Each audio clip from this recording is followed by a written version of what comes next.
계속해서 조건부 서식 함께 만들어 보도록 하겠습니다. 자, 이번에는 B3에서 G43 이 영역이죠. 이 영역에서 다섯 번째 행마다 글꼴 스타일, 기울임꼴, 채우기색, 표준색, 노랑을 적용하시오라고 했습니다. 현재 이 영역에서 다섯 번째 행마다 라고 했기 때문에 하나, 둘, 셋, 넷, 다섯, 그러니까 7행이죠. 그 다음에 하나, 둘, 셋, 넷, 다섯, 12행이죠. 그 다음에 하나, 둘, 셋, 넷, 다섯, 이런 형태로 7행, 12행, 17행 이런 형태로 조건부 서식이 적용이 될 겁니다.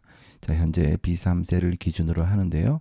만약에 B1셀을 기준으로, 그러니까 1행을 기준으로 한다라고 가정을 해보면 하나, 둘, 셋, 넷, 다섯.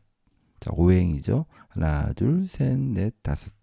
10행이죠. 자, 이 얘기는 5행, 10행, 15행 뭡니까? 바로 5의 배수를 얘기를 하는 거죠. 마침 다행히 모드라는 함수가 있습니다. 모드라는 함수는 어떤 수를 나누어서 그것의 나머지를 구해주는 함수이죠. 따라서 5의 배수라는 것은 5로 나누어서 나머지가 0인 수를 우리가 5의 배수라고 할 수 있습니다.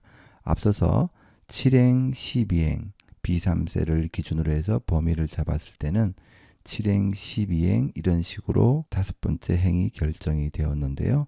만약에 5의 배수로 만들어주고 싶으면 7행을 5행으로 인식되도록 바꿔주면 되겠죠. 간단합니다. 마이너스 2를 해주면 7행은 5행이 될 것이고 12행은 10행이 될 것입니다.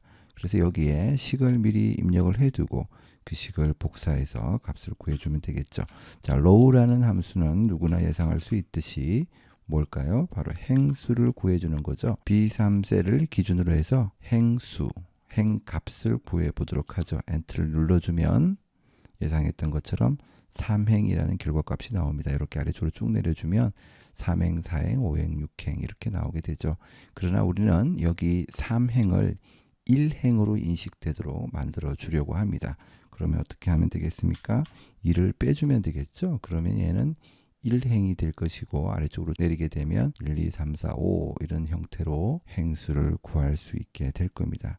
자, 그러면 여기 구해진 이 행수를 모드 함수로 값을 구해서 디바이저 나누는 수를 5로 정해주면 5의 배수에서 5로 나누게 되면 나머지는 0이 된다라는 이 조건만 만족시켜주면 되는 거죠.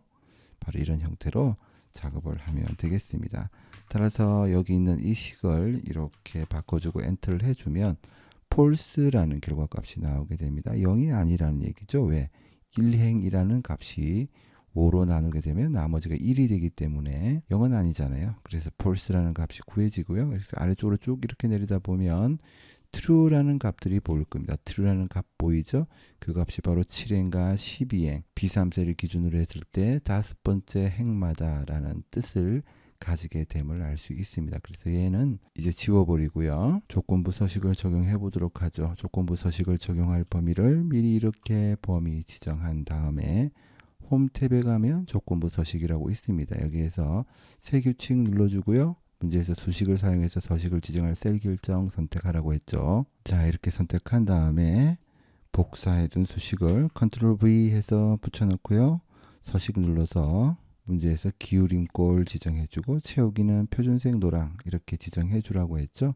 이렇게 한 다음에 확인 눌러주고 확인 눌러주면 우리가 예상한 결과값이 나오는 것을 확인할 수 있습니다. 이 문제는 다섯 번째 행마다, 그러니까 5의 배수라는 가정에서 출발해서 5로 나누었을 때 나머지가 0이 되도록 만들어준다라는 개념만 가지고 있으면 풀 수 있는 문제죠. 이후 몇 번째 행마다 서식을 적용해라 라고 나오게 되면 몇 번째 행이라는 것을 배수의 개념으로 인식을 해서 그 배수 값으로 나누어서 나머지가 0이 되도록 만들어준다 이렇게만 생각하면 이런 문제는 쉽게 풀 수 있을 것입니다.